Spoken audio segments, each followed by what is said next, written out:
आज की क्लास में हम पढ़ेंगे कृष्ण भक्ति काव्य धारा के प्रमुख कवि रसखान के कुछ सवैयों की व्याख्या करेंगे और थोड़ा सा रसखान का संक्षिप्त परिचय भी प्राप्त करेंगे। रसखान जो है वो मुस्लिम कृष्ण भक्त कवि हैं, कृष्ण काव्य धारा के मुस्लिम कवि हैं और इनकी जो समय सीमा है वह 1548 से 1628 ईस्वी तक मानी जाती है। नाम से ही स्पष्ट है, रस खान, रस की खान है, यानी कि अपनी कविताओं में श्रृंगार हो, प्रेम हो, भक्ति के तमाम सारे जो रस हैं उसको बहुत विस्तार से, बहुत खूबसूरती के साथ रसखान ने प्रकट किया है। और कृष्ण भक्ति काव्य धारा के कवि हैं तो कृष्ण के प्रति इनका जो अनुराग है, ब्रज और गोकुल के प्रति जो इनका प्रेम है वह भी तमाम सारे रूपों में देखने को मिलता है। ठीक है, कृष्ण भक्ति काव्य धारा के एक ऐसे कवि हैं रसखान जिन्होंने अपनी बातों को सवैया छंद में कहा है। किसमें कहा है? सवैया छंद में। ठीक है, और सवैया छंद के मास्टर कवि कहे जाते हैं, मतलब सिद्धहस्त कवि माने जाते हैं सवैया छंद के, और इनकी रचनाएं जो है वो सवैया छंद में मिलती हैं। इस सवैया छंद में कृष्ण के प्रति जो उनका प्रेम है, गोकुल के प्रति जो उत्साह है, जो संवेदना है, उसको तमाम तरह से बिंबों में खूबसूरती के साथ प्रकट करने में कामयाब होते हैं रसखान, और बड़े कवि माने जाते हैं कृष्ण भक्ति काव्य धारा के। ब्रज भूमि के प्रति जो इनका विशेष अनुराग है, ब्रज भूमि को लेकर के जो एक विशेष प्रेम है, वह रसखान की एक अलग विशेषता प्रकट करता है, रसखान को एक दूसरी कोटि में ले जाकर के खड़ा करता है। इनकी जो रचनाएं हैं वह भी बहुत महत्वपूर्ण है।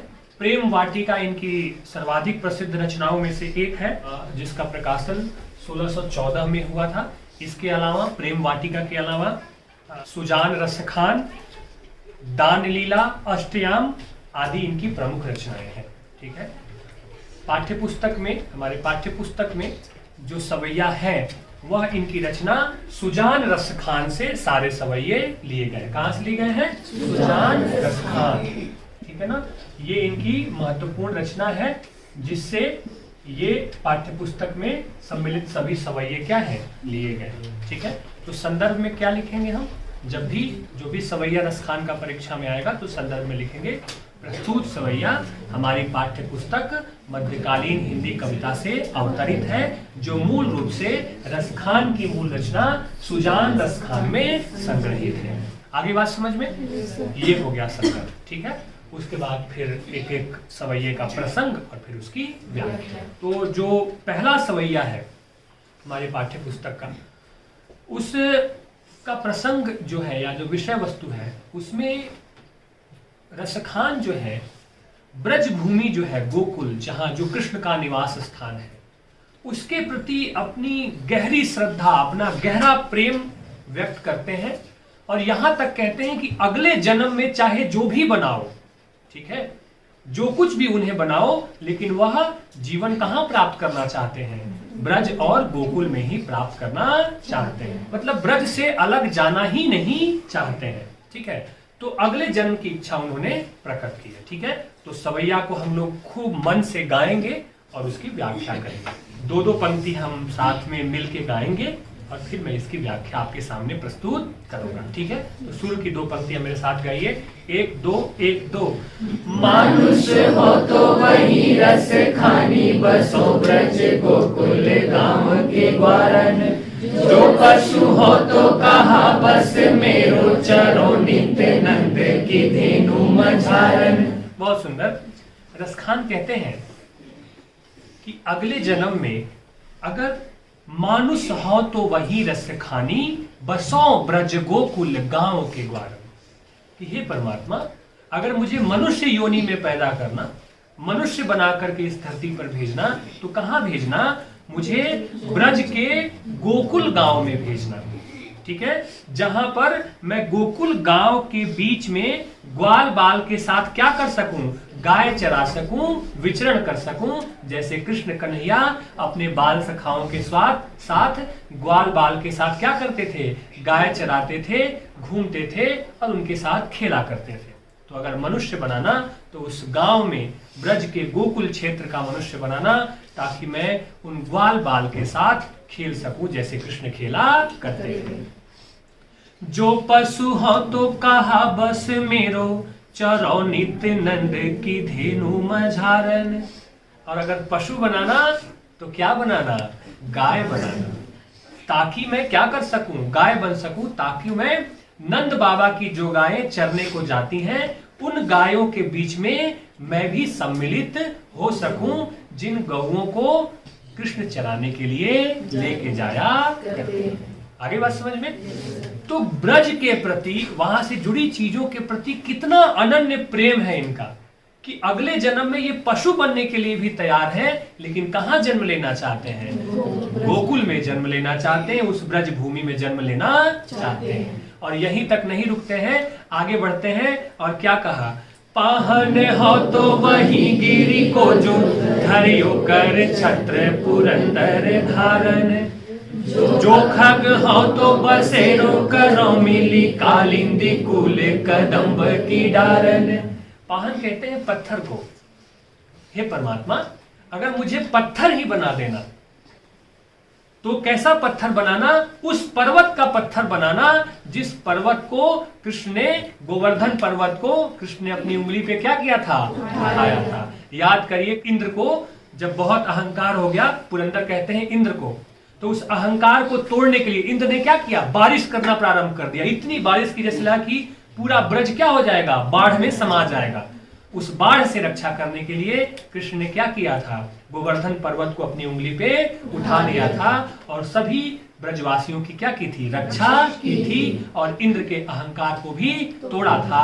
कहने का मतलब है कि रसखान अपने इस सवैया में ब्रज से जुड़ी हुई हर एक चीज में सम्मिलित होना चाहते हैं, लेकिन वह किसी भी कीमत पर अपना जीवन कहां बिताना चाहते हैं, उसी ब्रज में बिताना चाहते हैं, गोकुल में बिताना चाहते हैं, जहां कृष्ण का जीवन बीता है। यानी कि कृष्ण से इतना प्रेम है कि उनसे जुड़ी हुई वस्तु के रूप में भी वह अपना अगला जीवन धारण करने के लिए क्या है, तैयार है। स्पष्ट है बच्चे? आगे बढ़े। दूसरा सवैया है, चलिए पढ़िए। या लकुटियारु कामरिया पर, राजती हूँ पूरे को तजी डारो। आठहूँ सिद्धि नवो निधि को, सुख नंद की गाय चराई विसारो। बहुत सुंदर।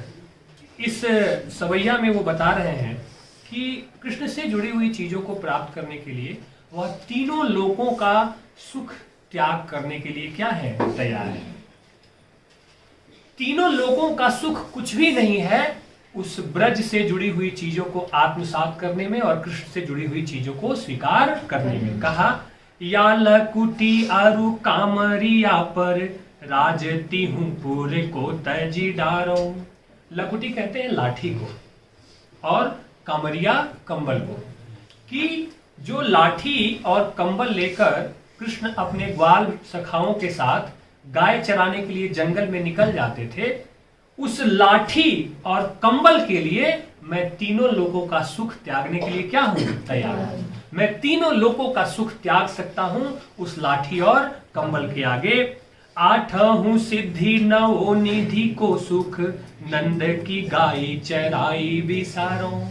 और कहा कि जिस तरह से कृष्ण लाठी लेकर, कंबल ओढ़कर और बाबा नंद की गौओं को लेकर के चराने के लिए क्या करते थे, जंगल में निकल जाते थे, उस लकुटी और कंबल को लेकर मैं अगर उन गायों को चराने निकल जाऊं तो उसके आगे 8 प्रकार की सिद्धियां होती हैं और 9 प्रकार की निधियां।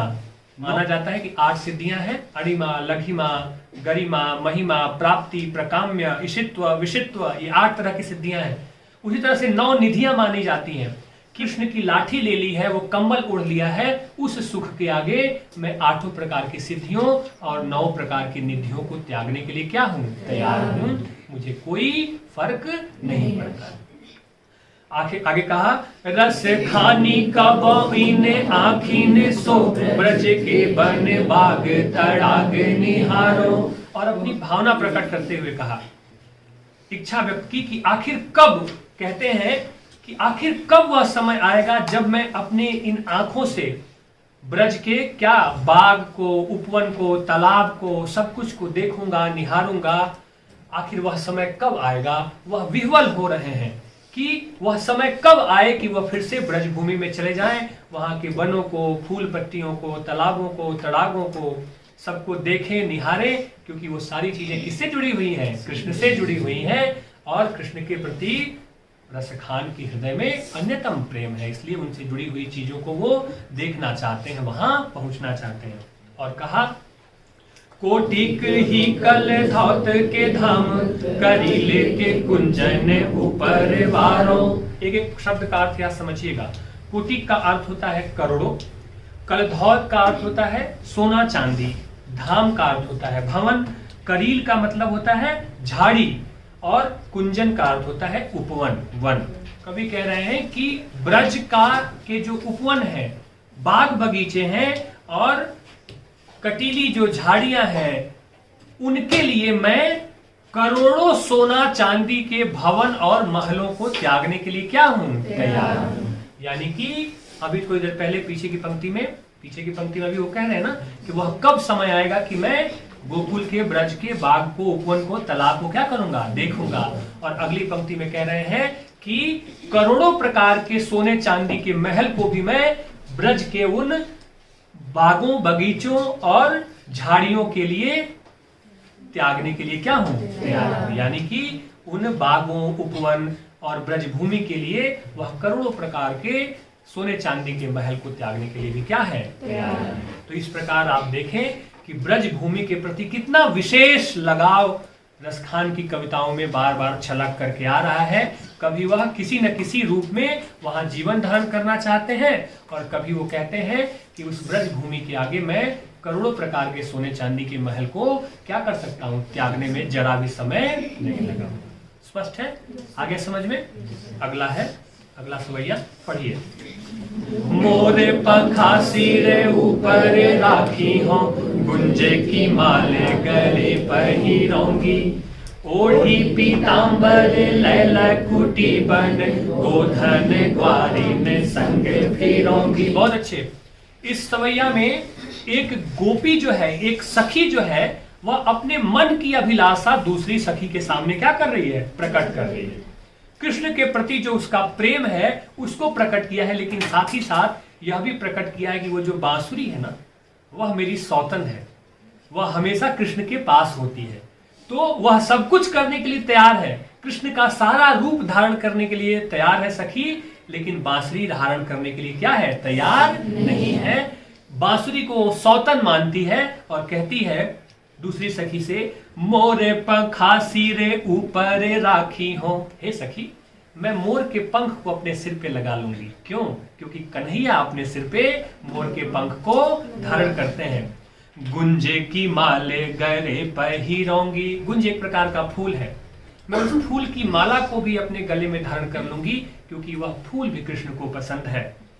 आगे कहा, ओढ़ी पीतांबर लैला कुटी बन, गोधन ग्वारीन संगे फिरोंगी।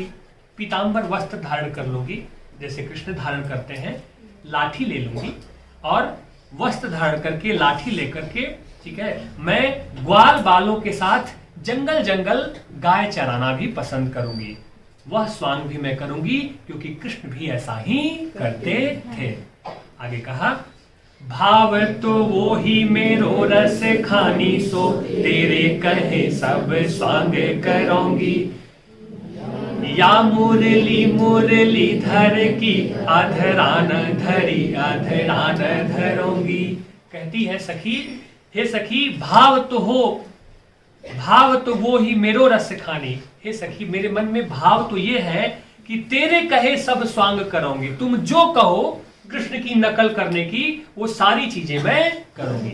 मोर का पंख भी धारण करूंगी, गुंज की माल भी पहनूंगी, पीतांबर भी पहन लूंगी, लाठी लेकर ग्वाल बालों के साथ गाय चराने जंगल में भी चली जाऊंगी। वो सारे स्वांग करूंगी जो कृष्ण करते हैं।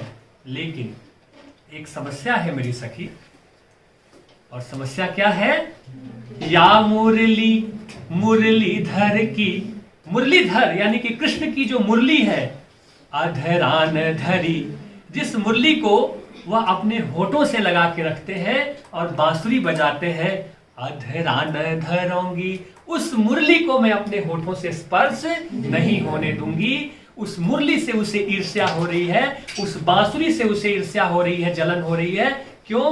क्योंकि वह कृष्ण के होठों के पास होती है, और कृष्ण जब बांसुरी बजाते हैं तो पूरी दुनिया भूल जाते हैं, एकदम से मग्न होकर बांसुरी बजाते हैं। सखी को ईर्ष्या हो रही है उस बांसुरी से कि वह कृष्ण के बहुत करीब रहती है, कृष्ण बांसुरी बजाते हुए बहुत मग्न हो जाते हैं। तो मैं सब कुछ करने के लिए तैयार हूं, कृष्ण का सारा स्वांग करूंगी, लेकिन जिस बांसुरी को कृष्ण अपने होठों पे रख करके बजाते हैं और बजाते हुए खो जाते हैं, उस बांसुरी को अपने पास फटकने नहीं दूंगी। ये उलाहना है एक तरह से गोपियों के मन में, और कृष्ण के प्रति उनका जो एक प्रेम है, मानवीय प्रेम है, उसकी भी झलक है कि उन्हें ईर्ष्या होती है कि बांसुरी क्या है, सौतन की तरह हमेशा कृष्ण के साथ होती है। आगे बात समझ में स्पष्ट है। जहां तक रसखान के शिल्प सौंदर्य की बात है, तो आप देखें कि बहुत ही माधुर्यमय ब्रज भाषा का प्रयोग उन्होंने अपने सवैये में किया है। प्रसाद गुण विद्यमान है, स्पष्टता के साथ अपने भाव को वो व्यक्त कर रहे हैं, और ब्रज के प्रति विशेष प्रकार का उनका प्रेम प्रकट हुआ है। स्पष्ट है बच्चे? ठीक है, आगे समझ में। तो आज के लिए इतना ही।